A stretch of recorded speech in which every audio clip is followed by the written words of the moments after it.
Welcome back to Ringside Rumble Radio here on Spreaker.com, on iTunes for free, and now always on iHeartRadio. It is the Loganator alongside the Ant-Man Rivera.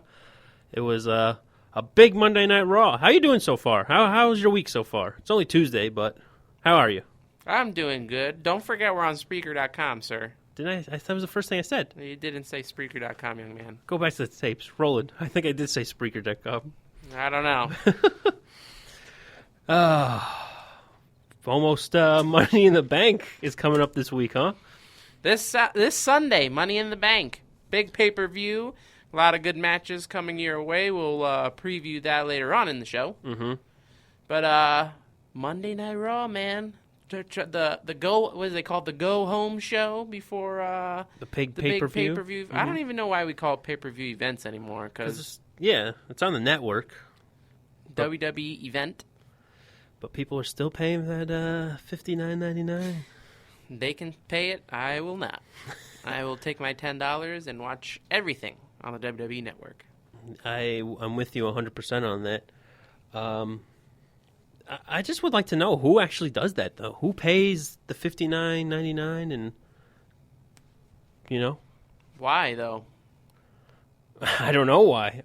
I would just want to know why and talk to them and be like, hey, why are you doing this?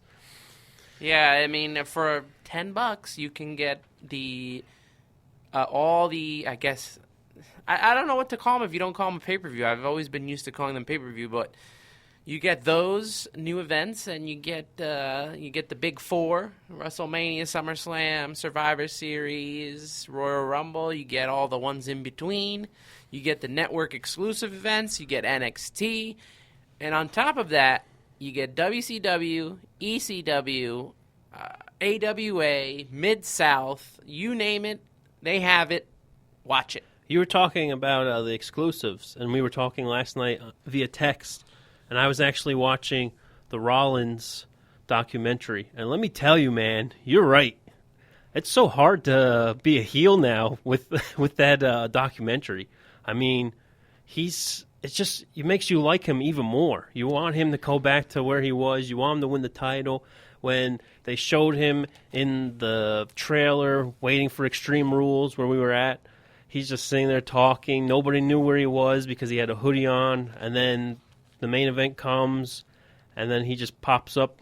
Vince McMahon gives him a big hug, and then he goes out there, does his thing, comes back, tells everybody he feels great, gives Triple H a big hug, and everybody in the locker room a hug. And it was just, it makes you like him more and more. It's very hard to hate him on screen. Yeah, it is very hard to hate Seth Rollins, especially all the time and effort he put into getting back early. Mm-hmm. He wanted to be, because that injury usually takes, I would think, up to a year, maybe 10 months to a year. I mean, Triple H has gone through it twice on both knees. And I think it's that pedigree, man. I don't think he should be doing that move. No, I don't like him doing the pedigree anyway. I miss the curb stomp. Yeah, but that's banned, so I don't think that's going to happen. Well, he did a move this weekend that was banned. If any of you guys seen these I guess, fan-made videos, he did a move on AJ Styles that was banned, and I wonder if he got a little slap on the wrist from Mr. McMahon or Triple H. I don't know. But the documentary is just so great because it shows how he's still in the same town he lives in, and he still has the same friends from high school, and he took you downstairs to his dad's house where it all began, and he talked about how RVD was one of his idols growing up, and how he got a trampoline, they started doing moves, and how they started putting on these backyard wrestling shows, and people were actually coming to pay and see them. And he even made a comment about how there was a fireman's, something to benefit the firemen, and people were coming out with open containers watching their event from across the street, and they're like, you got to stop this because these guys can't have open containers while they're watching outside. And I liked it a lot. I'm glad you told me to watch it, and I recommend it for all our listeners out there. If you haven't watched it yet, you're missing a great, great documentary. If you're a Roman Reigns fan, you probably don't want to watch it because, no. I mean, no. it just you get heartfelt for Seth Rollins and his journey back to the ring, and it just maybe the timing of the actual documentary was not in the right spot because they're trying to push him as a heel and push Reigns as this face, and as you can see, as on Monday Night Raw, that they continued that as Seth Rollins was playing off the heel, they had the Shield in the ring at the same time for the first time in, a year and a half? Something like all that. All three of them in the ring. Ambrose on Asylum. The Ambrose Asylum, and, Dean Ambrose being his quirky little self, asking all these questions, and, like we said, Seth Rollins playing off the heel, Roman Reigns doing the right thing, not saying much, giving you short answers, and just saying that he is the guy to beat. Seth Rollins obviously saying he never lost the title and you've never beat me, so you have that going on. And what I found interesting is how Dean Ambrose inserted himself into this match, because Dean Ambrose is going to be a participant in the Money in the Bank ladder match, and he could walk away victorious, setting up a match that we've all wanted to see for a long time.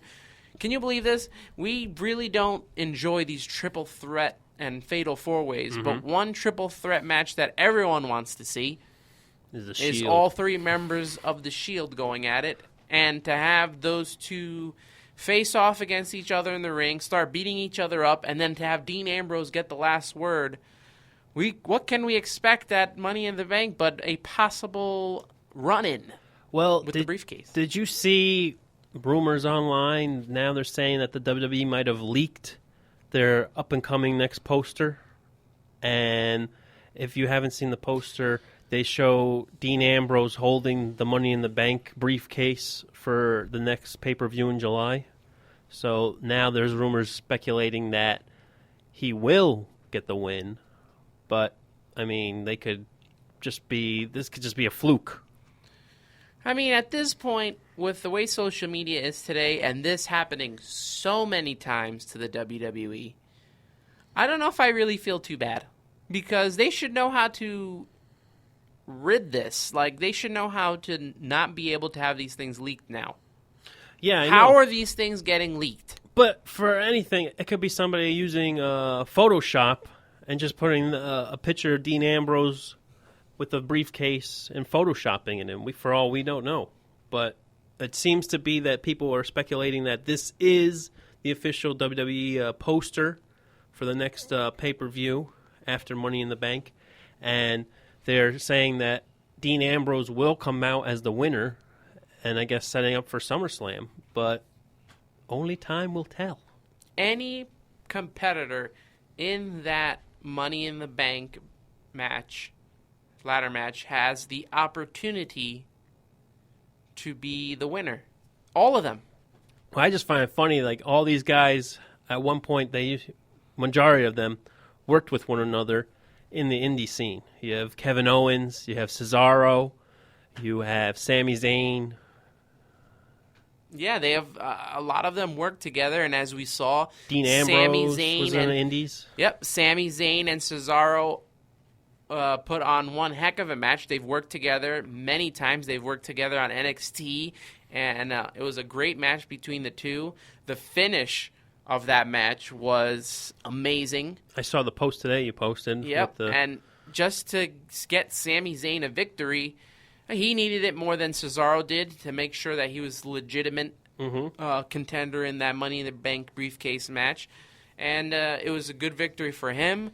We also had Dean Ambrose against Chris Jericho, and we had Owens and Del Rio taking on the Lucha Dragons with a little emphasis on the match. If Owens and Del Rio lost, the Lucha Dragons would have been entered into the Money in the Bank ladder match, but of course Del Rio and Owens win. But you could tell the tension between the two of them. They're not getting along. No one's getting along in that when they tag up. And although Del Rio and Chris Jericho are probably maybe the weakest of the competitors as if you were to rank them in winning, the way that WWE sometimes likes to throw curveballs like it did last year by giving Sheamus, who did not need that victory, a win. Del Rio and Jericho could possibly win this thing. I'll say it to you one more time. I said this a few times. I still think Kevin Owens has the biggest shot at winning this Money in the Bank. If it's not how they said with the internet rumors. I said it a while back when he was in that whole ladder match and he didn't retain the IC title and at Extreme Rules.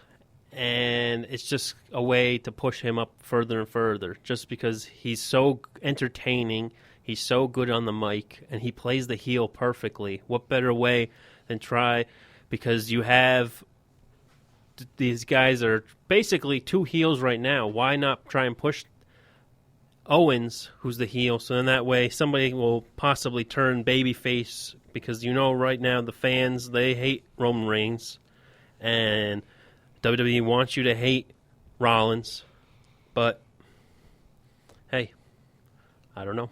I don't make the storyline. Well, I guess we'll have to find out Sunday. We will find out Sunday. You kind of leaked your own prediction for later on in the show by saying who you thought was going to win, but I'll let you know mine in our final segment where we do our preview and predictions of Money in the Bank. Contract signing between AJ Styles and John Cena. Their feud continues, and it continues in the right path. I mean, I really like we're not even getting them brawl yet or anything. They're just... No. It's just segment after segment of battle of words. Do you think they'll be on SmackDown tonight, the tapings for SmackDown? Well, of course. Do you think They haven't broken up the rosters yet, so I would assume they would be on there. And, the contract has been signed, but the interesting thing was that AJ Styles signed the contract alone, as Cena brought two contracts out. One was AJ Styles by himself fighting Cena, and the other one was AJ Styles and the club fighting Cena. So I guess to put more emphasis on Cena versus just AJ Styles and to, pump up AJ Styles, AJ Styles signs the contract alone. Obviously, we will probably see the club at some point in the night enter that match or do a distraction or something. But John Cena makes his return. It's hard to think that he's going to lose this match. But AJ Styles really needs a victory here. I think he's gone through 3 straight pay-per-views without a victory. He lost at WrestleMania to Jericho, and he lost twice to Roman Reigns in the last 2 events. Mm-hmm. And a victory is kind of needed here. Whether it's clean or not is another question. It would be nice if it was clean. Well, didn't he sign the contract where the club doesn't get involved? He signed a contract that the club would not be a part. It wouldn't be 3-on-1 handicap match. Mm-hmm. That's what he signed. I agree with you. I think if AJ doesn't get the victory here, it's just pushing his stock way down into WWE, and it's just upsetting because he gained all this momentum coming into the Royal Rumble, and then all of a sudden he was put into the main event twice to lose both times, and now having with John Cena, and we all know John Cena's past, where he likes to bury people. It's been said in promos. Styles said it. Styles has said it. Other people have said it. But if you're going to do it right, he needs this win. Like you said, I agree with you 100% on that.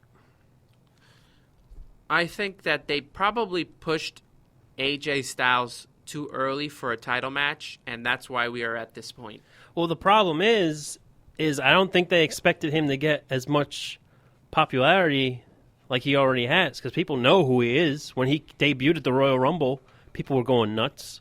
People know who he is. His T-shirt sold out the first week that it was debuted. So you have this